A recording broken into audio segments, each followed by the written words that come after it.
आपको ज्ञात होगा, पूर्ववर्ती कांग्रेस की सरकार ने आनन फानन में जिले बनाए। जब जिले बने, उस जिले का जो नोटिफिकेशन जारी हुआ उसके बीच में भी बड़ा गैप था। फिर बाद में रानीवाड़ा, बागोड़ा में बड़े धरना प्रदर्शन हुए। सरकार ने तत्कालीन जब जिले बनाए उस टाइम पे बागोड़ा को रानीवाड़ा से जोड़ा कि भाई डिप्टी जो ऑफिस है वो रानीवाड़ा लगेगा। रानीवाड़े की एक पंचायत ली, एक पंचायत समिति ले ली बागोड़ा, और सांचौर एक विधानसभा, जिसको तोड़ मरोड़ के जिला बनाने की कोशिश की। और तत्कालीन मुख्यमंत्री महोदय ने भी सम्मान्य सुखराम जी को ये कहा कि आप रात को सोए और सुबह जिला बना दिया।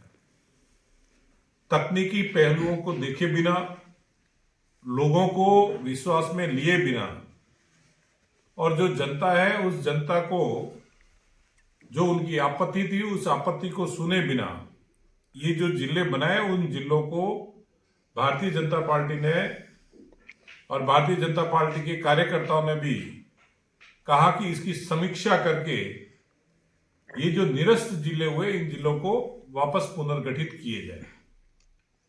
हम आज भी इस विषय पे सरकार से चर्चा कर रहे हैं कि इनकी समीक्षा होनी चाहिए, लेकिन जो तकनीकी कारणों की जो कमी कांग्रेस की सरकार ने रखी, उन कारणों को खत्म करते हुए ये जिले पुनर्जीवित करें।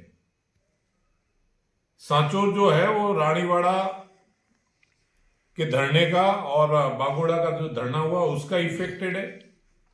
और आपने देखा होगा कि जिस दिन इसकी नींव रखी गई उस दिन मुहूर्त भी शायद इन्होंने अच्छा नहीं निकाला था। देवासी समाज का एक बेटा उसी दिन यहां पे उसका खून हुआ और लहू की नदियां जो सांचौर की जमीन पे बिखरी, उस कलंक को भी मिटाया। आज हम चाहते हैं कि सांचौर वापस जिला बने, लेकिन एक शांत, एक सुंदर जिला जो यहाँ की लोगों ने कल्पना की है वो बने। यहां पे नशे का व्यापार बहुत बढ़ गया, जिसको अंकुश रखने के लिए पाकिस्तान की सीमा जो सटी हुई है, साथ ही जालोर यहां से बहुत दूर है। इन सब पहलुओं को देखते हुए यहाँ पे जिले का निर्माण हो, जिसमें जो भी जिले में समावेश हो वो सब खुशी खुशी सांचौर आए। कोई ये ना कहे कि नहीं हम सांचौर नहीं जाएंगे, सब ये कहे कि सांचौर अच्छा है। ऐसा जिला हम कल्पना कर रहे हैं और जिसको बनाने के लिए जनता के साथ में हम हमेशा, भारतीय जनता पार्टी का हर कार्यकर्ता खड़ा है। लेकिन एक चीज जरूर वापस मैं दोहराना चाहूंगा कि तत्कालीन सरकार के मुखिया ने जब जिले बनाए, जिन जिलों में तकनीकी पहलुओं से कमी रखी, आज जो धरना दे रहे हैं उस सरकार के जो मुखिया सांचौर के, मैं उनसे निवेदन करना चाहूंगा कि आपको तब थोड़ा ध्यान देना था। आपके ही जो लोग हैं उन लोगों से बातचीत करके उसका समाधान निकालना था। आपको ज्ञात होगा बागोड़ा के अंदर हमारे विधायक का विरोध किया था। हमने हमारे विधायक को वहां पे भेजा, लोगों से सामंजस्य बिठाने की कोशिश की, और हमने वहां पे लोगों को ये कहा कि बागोड़ा का जो हित है उस हितों को ध्यान में रखेंगे। जो इन्होंने बागोड़ा के साथ में अन्याय किया उस अन्याय को हम नहीं होने देंगे, ये भी हमारे विधायक ने, भीनमाल के विधायक ने कहा था। ऐसा ही इनको भी करना चाहिए था कि यहाँ की जनता और वहां की जनता के बीच में सामंजस्य बिठाए, इनके जो जनप्रतिनिधि है उनसे बातचीत करे, और उनसे बातचीत करके सारा सामंजस्य अगर बिठाया होता तो शायद ये सांचौर जिला निरस्त नहीं होता। क्योंकि तकनीकी पहलू जो इन्होंने कमी रखी, इन्होंने शायद उस टाइम पे आनन फानन में जो मर्जी आए वैसे जिले बनाए। आपने पहले भी सुना होगा, कलेक्टर कार्यालय के लिए यहाँ पे जमीन नहीं है। कलेक्टर कार्यालय के लिए जितनी जमीन चाहिए उस जमीन से आधी जमीन का प्रपोजल भेज रहे हैं।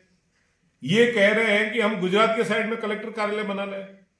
आप सोचिए कि गुजरात साइड में आप गुजरात बॉर्डर पे कलेक्टर कार्यालय बनाओगे, सांचौर की जनता या रानीवाड़ा की जनता वहां कैसे पहुंचेगी?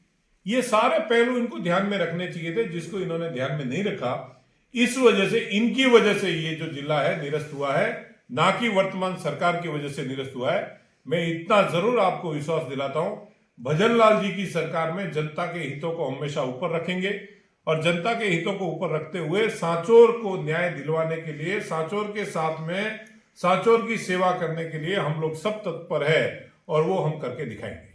सर, जिला निरस्त होने के बाद जिला मुख्यालय पे मां पड़ा हुआ था।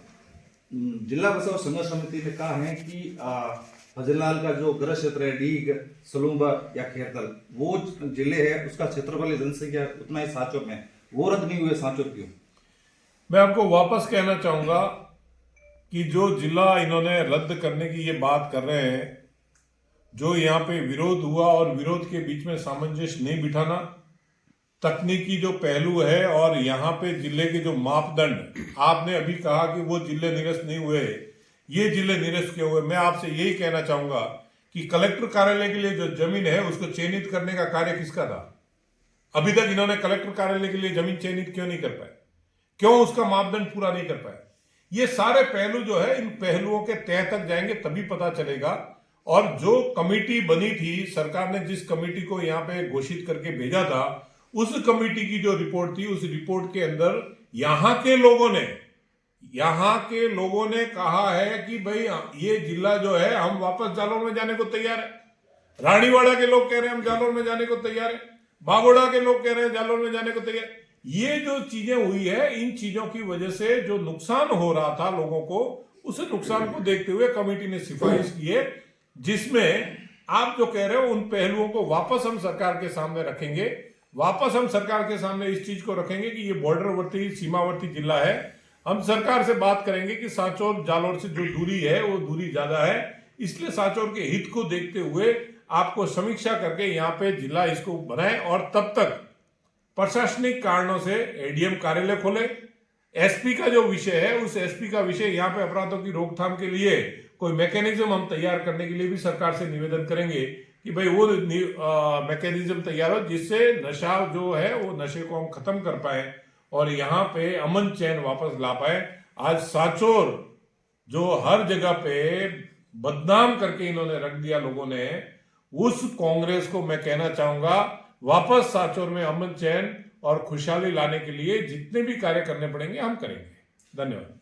नेशनल हाईवे 68 पर सर एलिवेटेड पुल का निर्माण हो रहा है, उसमें कई खामियां देखी जा रही। व्यापारियों ने एवं शहरवासियों ने कई ज्ञापन दिए, लेकिन अभी तक कोई समस्या का हल नहीं निकल पा रहा। ऐसा है, 365 करोड़ की ये सौगात आदरणीय प्रधानमंत्री नरेंद्र मोदी जी और आदरणीय गडकरी जी ने हमें सांचौर में दी है।